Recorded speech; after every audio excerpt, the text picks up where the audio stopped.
This is a song we did for a movie this year. I forget the name of it, but I'll think of it in a second. Hello everyone, and welcome to the first episode of a new series called Bad Music Video Theater. Ever since their creation and the dawn of the MTV era, music videos have captured pop culture, spawned music superstars, and elevated creators to become modern filmmaking giants. Now there's a new Spike Jonze on the scene, but he spells his name J-O-N-Z-E. And he's a skateboarder turned hot young music video director. A byproduct of the medium is that there are lots and lots of bad music videos over the years. Whether it's the fault of a young medium, aging poorly, behind-the-scenes drama, bizarre circumstances, or any other factor, these videos can turn out terribly, and we're going to examine them.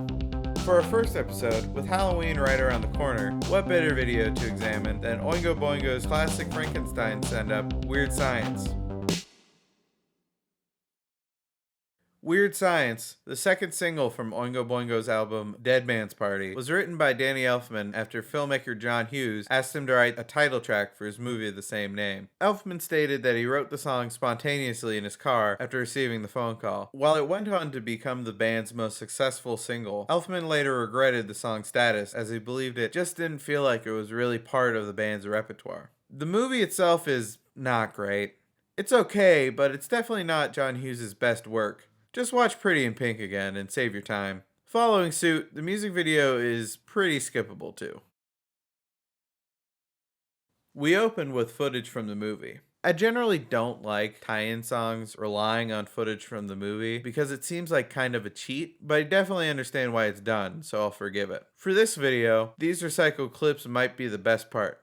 We join the band in some sort of dungeon lair akin to Dr. Frankenstein's laboratory. Elfman, our red-headed protagonist, stands on a large rotating disc, which is powered by women wearing jumpsuits. I guess these women are supposed to look like the mannequins that are hung around the set, but who knows. The other members of the band play doctors, creating a woman on an operating table. The table is lifted up to the ceiling, and when it's brought back down, a new mannequin woman stands up, and... is that supposed to be Madonna? I think that's supposed to be Madonna. Check out the skirt and those fingerless gloves, and you tell me.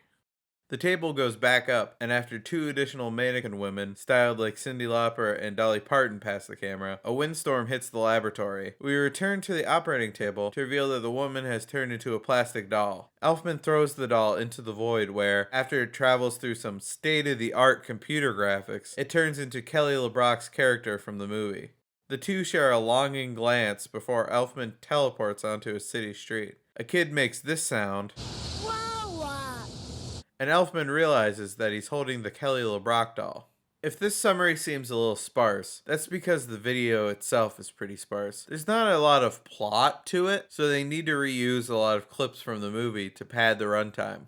What sets this video apart from merely aging poorly has to do with its relationship to the film, as well as a series of off-putting creative decisions that take the video from fun 80s classic to an awkward mess that you just want to forget.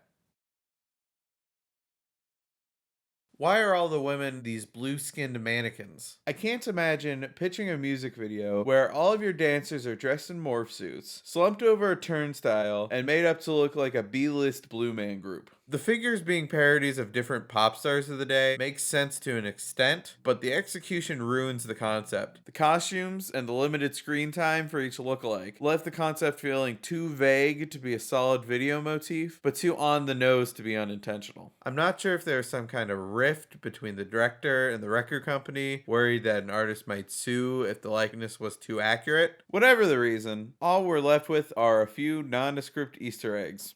Why is Danny on the giant rotating wheel that's only accessible by rope ladder? And why are all of his movements up there hunched over at a 90-degree angle? Was this a director's choice? Did they want Elfman to play Dr. Frankenstein and also his own hunchback Igor? Could he not fit on the wheel standing up? But the director said, "The wheel is the whole video. I won't do a video without this wheel, so slouch." Elfman is giving us the Boingo video hits. The manic eyes, the crazed wide smile, the ever-present white undershirt. That said, resting on his manic charms can only carry him so far, leading to a visibly dispassionate performance. Regarding the video's star cameo, I'm not expecting Oscar-level acting from Kelly LeBrock, especially when she's obviously green screened into a music video tie-in for her own movie, but I would expect more from her grand entrance in the video than her uninterested peek around the void, her little mug to the camera, and what I can only refer to as the nod. Like I said, it's fairly obvious that even in her shots with Elfman, she was placed into the video with a green screen and wasn't on the set, but I have to believe that better direction could have elicited some sort of reaction to what was happening in the video. She bears little resemblance to the charismatic character she played in the film.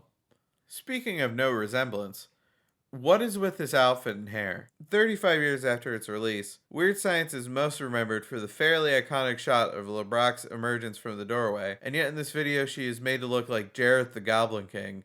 If this is in fact where Jim Henson got the inspiration for Bowie's look in that film, at least something memorable came from this. Danny Elfman has spoken out about how disappointed he is in the music video. To his credit, 1985 was a pretty busy year for Elfman. Besides writing this song and the 8 others that appear on Dead Man's Party, he was scoring a little movie you may have heard of. Every video I made, I got involved with. I came up with it and then co-directed or whatever. And this one, I was now a film composer, and I was on a score, and they were doing this video for Weird Science, and I said, okay, I'm busy. I'll just show up on the set. And what I end up with is this really, really embarrassing thing. Despite Elfman's lackluster feeling about the track, the band continued to perform the song live because of its place at the top of their catalog. However, after Beavis and Butthead mocked the music video, Elfman decided to take it out of the live rotation.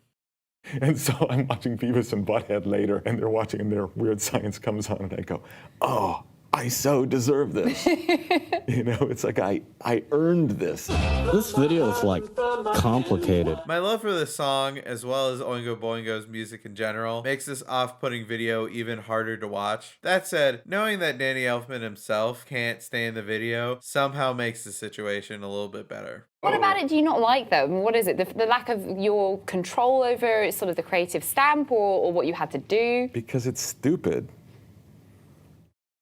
Hey everyone, thanks for watching the first episode of Bad Music Video Theater. I have a lot more of these planned, so be sure to subscribe so you don't miss an episode.